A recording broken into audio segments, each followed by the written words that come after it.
છેલ્લા 24 કલાકમાં ગુજરાત સહિત દેશ અને દુનિયામાં ઘણી મોટી ઘટનાઓ બની છે.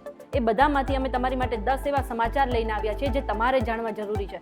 અને શરૂઆત આપણે પીએમ મોદીથી કરીએ તો ઓપરેશન સિંદૂર પછી પીએમ નરેન્દ્ર મોદી પહેલી વખત ગુજરાતની મુલાકાતે આવવાના છે, જેને લઈને અત્યારે મુખ્યમંત્રીના નિવાસ સ્થાને એક મહત્વની બેઠક પણ યોજાઈ હતી. એવું કહેવાય રહ્યું છે કે 26 અને 27 મેના રોજ પ્રધાનમંત્રી નરેન્દ્ર મોદી ગુજરાત આવશે અને 26 તારીખે ગાંધીનગરમાં રાત્રિ રોકાણ પણ કરશે.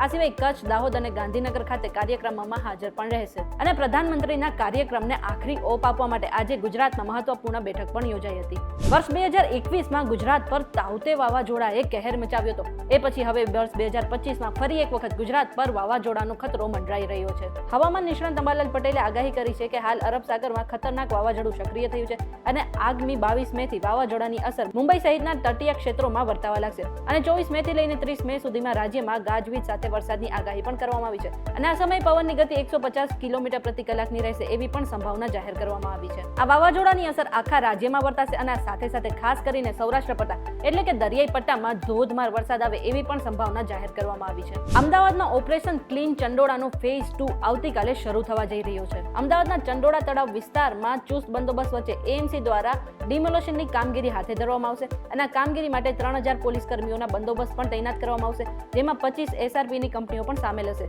જાણીતું છે કે અગાઉ ફેઝ 1માં 1.5 લાખ ચોરસ ફૂટ વિસ્તારમાં ડિમોલેશનની કામગીરી પૂર્ણ થઈ ચૂકી છે અને અત્યાર સુધીમાં 201 બાંગ્લાદેશીઓને રિપોર્ટ પણ કરવામાં આવે છે. હવે આ ક્લીન ચંડોળાનો ફેઝ 2 આવતીકાલે અમદાવાદમાં શરૂ થવા જઈ રહ્યો છે. રાજ્યમાં ગુનાખોરીઓની ઘટના વધતી જાય છે અને તેના પર અંકુશ લાવવા માટે પોલીસ વિભાગ જે છે એ આરોપીના જે ગેરકાયદેસર બાંધકામ છે તેને જમીન દોસ્ત કરી રહ્યા છે અને આવી જ કંઈક ઘટના રાજકોટમાં પણ બની છે. શહેરના 38 આરોપીઓના ગેરકાયદેસર બાંધકામને તોડી પાડવાની કામગીરી શરૂ કરવામાં આવી ગઈ છે અને નવા 150 ફૂટ રિંગ રોડ પાસે ગેરકાયદેસર મકાનો તોડી પાડવામાં આવ્યા હતા અને 2610 ચોરસ મીટર જેટલી સરકારી જમીનને ખુલ્લી પણ કરવામાં આવી છે. અને 6,52,00,000ની કિંમતની જગ્યા પર ગેરકાયદેસર બાંધકામ ઊભું થયું હતું, જેના પર સરકારી બુલડોઝર અત્યારે ફરી વળ્યું છે. વડોદરાની હરણી બોટ દુર્ઘટનાને 1.5 વર્ષનો સમય વીતી ગયો છે, પરંતુ હજુ સુધી પીડિત પરિવારને ન્યાય નથી મળ્યો.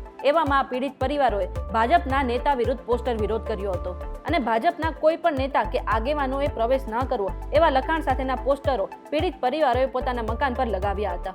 જાણીતું છે કે 18 જાન્યુઆરી 2024ના રોજ આ હરણી બોટ દુર્ઘટના થઈ હતી અને હજુ પણ પરિવારોને આ દુર્ઘટનામાં કોઈ પણ ન્યાય નથી મળ્યો. હવે આઈપીએલની વાત કરી લઈએ તો સનરાઈઝર હૈદરાબાદના જે ઓપનર છે ટ્રાવિસ હેડ, તેમને કોરોના થઈ ગયો છે. સનરાઈઝર હૈદરાબાદના હેડ કોચ ડેનિયલ વેટોરીએ આ વિશે માહિતી આપી હતી અને કહ્યું હતું કે ટ્રાવિસ હેડ આ મહત્વપૂર્ણ મેચમાં ભાગ નહીં લઈ શકે. જાણીતું છે કે અત્યારે કોરોનાની લહેર પાછી શરૂ થઈ ગઈ છે અને ખાસ કરીને હોંગકોંગ અને થાઈલેન્ડ જેવા અનેક વિસ્તારોમાં કોરોનાના કેસ ઝડપી રીતે વધી પણ રહ્યા છે. ઓપરેશન સિંદૂર પછી હવે ભારતમાંથી પાકિસ્તાની જાસૂસોની ધરપકડ કરવામાં આવી રહી છે અને આજે પણ હરિયાણાના નૂહ જિલ્લામાંથી એક જાસૂસની ધરપકડ કરવામાં આવી હતી. આ જાસૂસનું નામ તારીફ છે, જેના મોબાઈલમાંથી પાકિસ્તાની નંબરો પર ચેટ કરવાની વિગતો અને ફોટો અને વિડીયો પણ જાહેર થયા છે. આટલું જ નહીં, અનેક પાકિસ્તાનીઓના નંબર પણ આ મોબાઈલમાંથી મળી આવ્યા હતા અને આરોપીએ જુદા જુદા સિમ કાર્ડ પણ રાખ્યા હતા, જેમાંથી સતત પાકિસ્તાની નંબરો સાથે તે સંપર્કમાં હતો. અને તારીફે પોતે પણ સ્વીકાર્યું છે કે તે પાકિસ્તાની જાસૂસ હતો. અને આટલું જ નહીં, ઓપરેશન સિંદૂર પછી અત્યાર સુધી ભારતમાંથી 11 જેટલા પાકિસ્તાની જાસૂસોની ધરપકડ પણ કરી લેવામાં આવી છે. જ્યારે પાકિસ્તાન અને ભારત વચ્ચે યુદ્ધ જેવી પરિસ્થિતિનું નિર્માણ થયું હતું, એ સમયે પાકિસ્તાને અમૃતસરના જે સુવર્ણ મંદિર છે તેને નિશાના બનાવવાનો પ્રયાસ કર્યો હતો. ભારતીય સેનાના મેજરે આ વિશે જણાવતા કહ્યું કે અમને અંદાજો હતો કે તેઓ લશ્કરી ઠેકાણા, ધાર્મિક સ્થળો સહિત નાગરિકોને લક્ષ્ય બનાવવાનો પ્રયત્ન કરશે અને અમૃતસરનું સુવર્ણ મંદિર આમાં સૌથી મહત્વપૂર્ણ માનવામાં આવતું હતું. સુવર્ણ મંદિરને લઈને અમે સંપૂર્ણ હવાઈ સંરક્ષણ આપવા માટે મોડર્ન એર ડિફેન્સ સિસ્ટમ પણ ત્યાં તૈયાર રાખ્યું હતું અને 8મી મેની સવારે અંધારામાં પાકિસ્તાને ખાસ કરીને ડ્રોન અને લાંબા અંતરની મિસાઇલોથી મોટો હવાઈ હુમલો કર્યો હતો, પરંતુ અમે તૈયાર હતા એટલા માટે અમે પાકિસ્તાનના નાપાક ઈરાદાને સંપૂર્ણપણે નિષ્ફળ પણ બનાવ્યા હતા. આજે આંધ્રપ્રદેશના વિજયનગરમાં એક દુઃખદ ઘટના બની હતી, જેમાં 4 બાળકો રમતા રમતા એક કારમાં લોક થઈ ગયા હતા અને તેમનો દમ ઘૂંટવાને કારણે તેમનું મૃત્યુ પણ થઈ ગયું હતું. જ્યારે બાળકો આ કારમાં ઘૂસ્યા હતા ત્યારે કારના કાચ પણ બંધ હતા, જેના કારણે બૂમાબૂમનો અવાજ પણ લોકો નહોતા સાંભળી શક્યા. આ ઘટના વિજયનગરના દ્વારપુરી ગામમાં બની હતી. બાળકો રમવા ગયા હતા અને લાંબા સમય સુધી ઘરે પરત ન ફર્યા. એ પછી પરિવારજનો તેમને શોધવા નીકળ્યા હતા અને બાદમાં એ ચારેય બાળકોના મૃતદેહ તેમને મળ્યા હતા.